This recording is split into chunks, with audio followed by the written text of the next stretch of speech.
What's going on, everyone? Welcome to another episode of Haisai, gaijin-san. And today, guys, we're going to talk about 4 things that Westerners might not like about Okinawa. I know I've not been uploading as much as I did before. I've been busy with a lot of other projects. I'll leave them in the link down in the description below. I have another YouTube channel that I run with my business partner and good friend. You can check that out. But I will, from now on, at least upload one video. I'm trying to get back into the whole groove of things. There's been a lot of changes, job changes, and all that stuff that's been going on with me. So I apologize, guys, for those that have been waiting on new content. I've been posting, shorts here and there of my travels and trips along the way, but as for full videos, I think I haven't uploaded since January. But again, I'm going to try to at least upload one full-length video at least once a week. But with that being said, let's go straight into it. So 4 things that Westerners may not like about Okinawa. So being here for, I think, almost 8 years now, it's quite different from what I imagine Japan and Okinawa to be, because I think a lot of foreigners, whether they're from a military background or just visiting, they have a sort of impression that they have from, pop culture or whatever. And I think living here permanently or living here for a long period of time, growing up in a Western background, you kind of have a change in mindset, or your mind is kind of open to new ways of thinking and new ways of doing things. So with that being said, I think the first thing that foreigners may not get used to or they may not like about Okinawa is the size of Okinawa. So Okinawa Island, the main island, is about shy of 2,000 square kilometers or around 493 square miles. So for many Westerners, this might seem a very trivial size, like, the size of a small state, like say New Jersey. I think actually New Jersey is actually bigger than Okinawa. New Jersey is where I hail from. But, a lot of Westerners, especially in the Americas, they might like road trips. Okinawa is definitely not the type of road trip or cross-country road trip like you would do from, say, like, I don't know, New York to Vegas or whatever. It takes around shy of 5 hours, I estimate, to drive from the southern tip to the northern tip of the island. So, Okinawa is very small. And the size is not only limited to the geology of the island, it's the real estate as well. Obviously, mainland Japan is an island and real estate is a premium, more so in Okinawa because it's so small. Real estate is a premium. So you're definitely not going to get 40 acres and a mule here living in Okinawa permanently. So like I would say, so here in Okinawa, they have what you call mansions, which are pretty much condominiums, right? Nice condominiums that you actually own. And one of those condominiums could cost you maybe 300,000. And I know in some states, like in the southern states, like in Texas, like you can get a pretty decent house with a plot of land and everything, the whole works, for $300,000. So unless you're super rich, you're not getting any sort of thing comparable to the States in terms of land wise, unless you have connections, because you're probably not going to get any real estate or sizable real estate as a foreigner. In and of itself, you're probably going to need a Japanese partner or a good friend that could sign it for you, and it's probably going to cost you a lot of money. And another thing about the whole real estate situation in Okinawa is that Japanese people are very minimalistic. So for instance, Americans or other Westerners may be used to a big house or a decent sized house with a attic and a cellar, or attic and cellar is almost the same thing, but an attic and a basement. And then you have like maybe like a big kitchen and then a yard, 2 bathrooms, like a couple of bedrooms and stuff like that. Like, no, this is not like that in Japan or in Okinawa specifically. It's more of like you get a 3 bedroom, but one of the bedrooms is actually like a living room that's barred off by like a sliding door and stuff like that. And there's like the ovens here are very small. The Japanese style ovens are very small, because I think in Okinawa or in Japan in general, I would assume there's not a lot of baking going on how they have in the States. That's more of an American or Western thing, but they do have some sort of options to bake. They have like all-in-one microwaves that can bake and defrost and stuff like that. But as a traditional like stove with an oven inside, like they don't usually have those unless you have special American style housing that are offered to the military members here.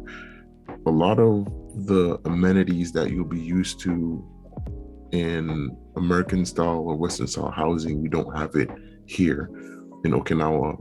Or at least it's very rare to find. Obviously, homesteading, like having any type of, as I mentioned before, any range of land, you're not gonna have that. And I feel that at times that a lot of people they feel stuck in Okinawa, especially now with the whole pandemic going around or going on, especially now with the pandemic going on. I think a lot of people feel stuck. So it's not like, again, in other places in the West where you can drive around and you can be in one state and you can end up in another state, can end up in another state, or in Europe where you can drive from one country to another country to another country. Here it's like you have to, you can't even really, I mean, there is public transportation that's available, but I think if you are not very familiar with the Japanese language, or if you're very new, it's not very user friendly, I would say, for a foreigner, unless you make it your whole entire mission to, oh, I'm gonna take this bus.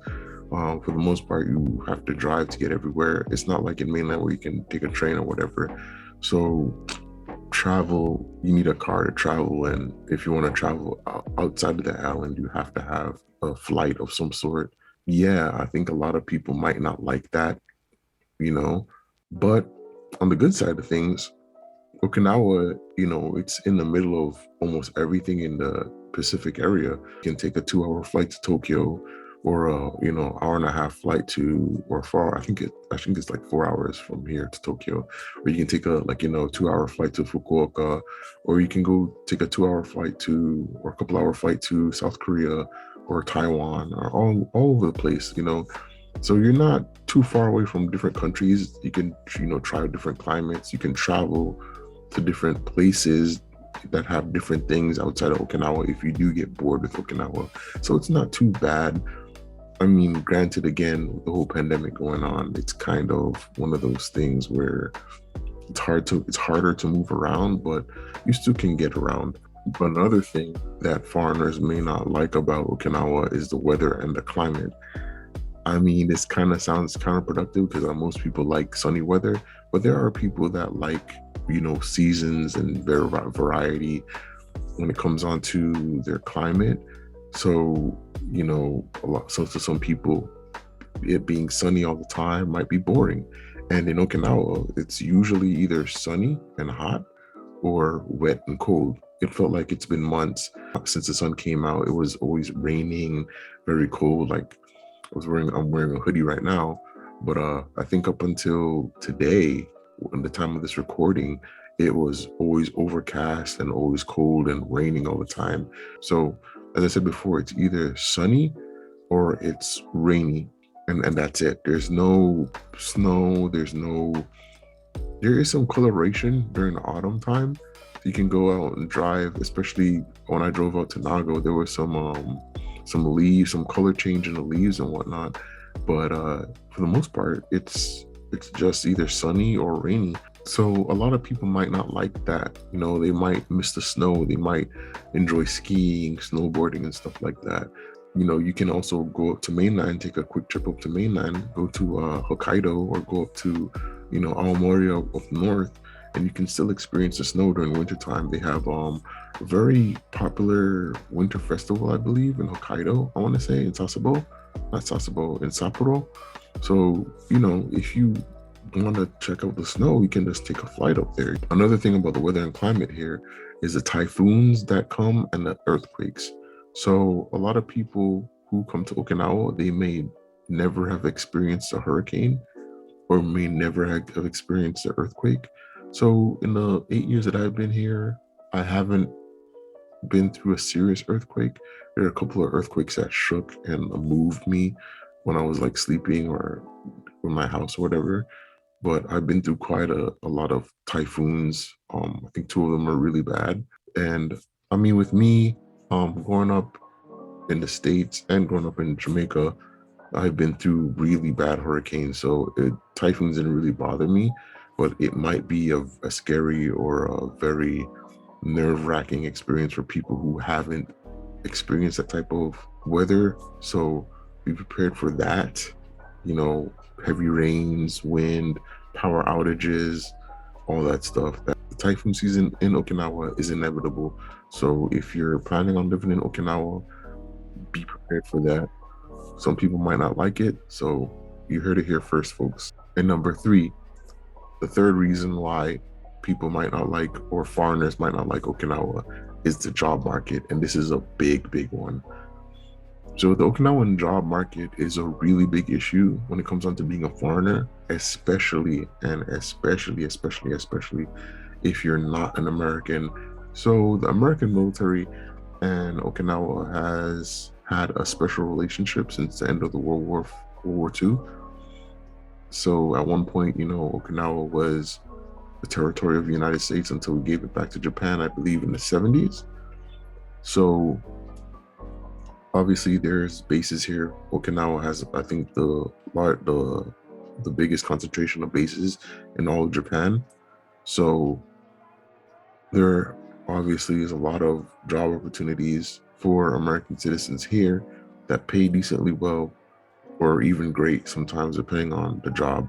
For example, if you're not a US citizen and you're a foreigner, I think your options are really limited, maybe to teaching or working, on base somewhere. And this is predicated on the fact that you can speak Japanese.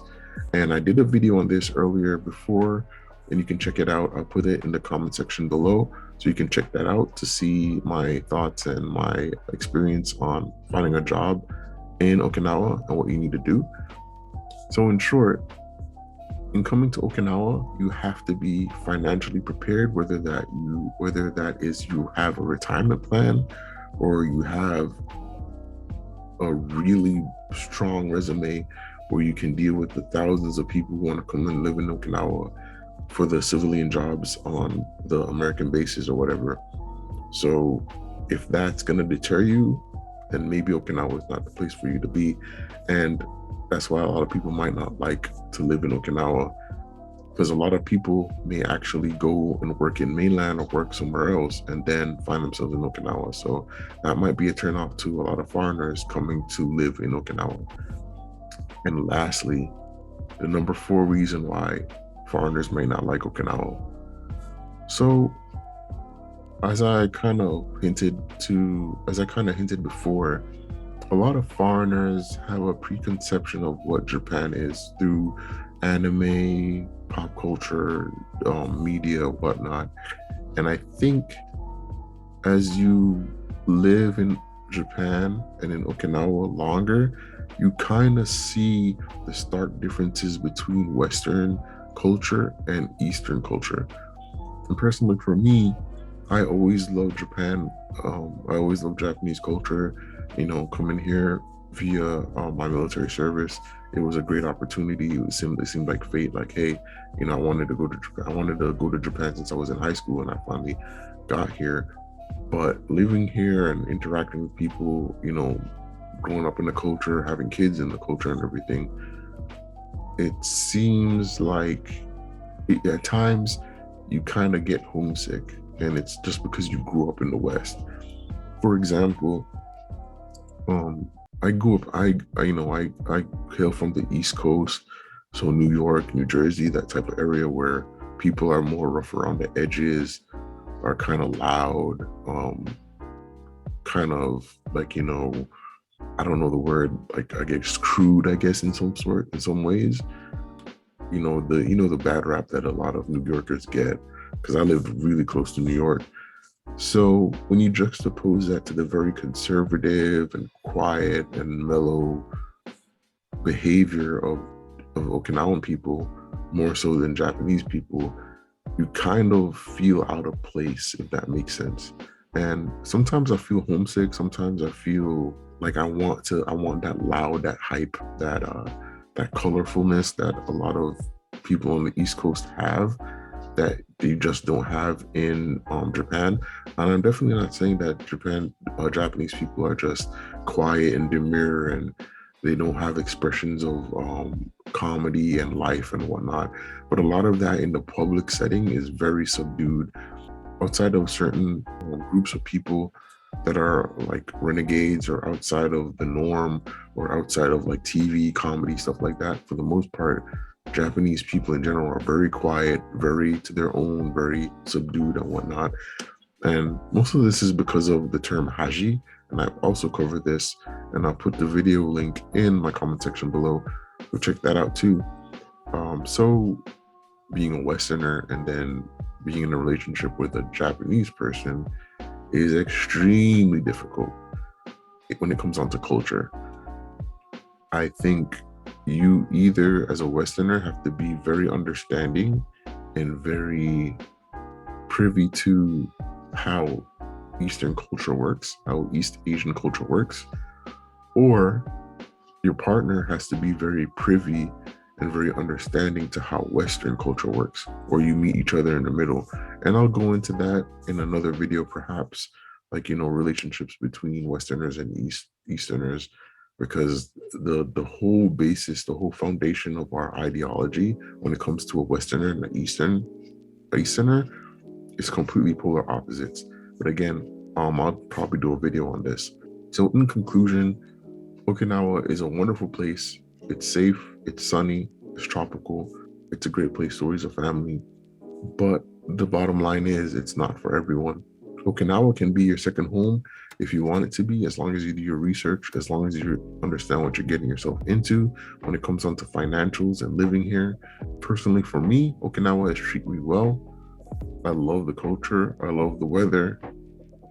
It's a safe place for my family to grow, so I'm good with it. But a lot of people who may like the idea or have an idea of what Okinawa is may fail to realize what it actually is when you come and live here for a long period of time. So again, do your research, understand what you're still getting into. But with that being said, guys, I'm afraid that's all I have for today. Remember, stay blessed and stay tuned. And yeah, I'll see you guys in the next one. Peace.